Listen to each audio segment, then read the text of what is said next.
الإنسان علمه البيان الشمس والقمر بحسبان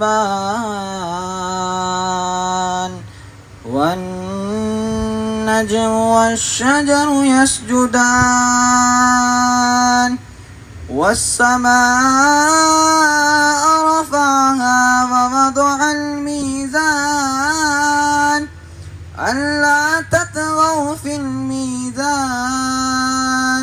وأقيموا الوزن بالقسط ولا تخسروا الميزان والأرض وضعها للعنام فيها فاكهة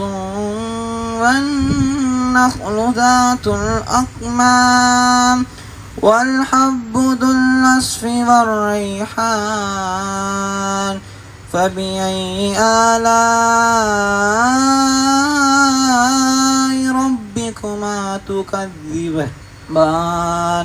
آمنت بالله صدق الله العظيم.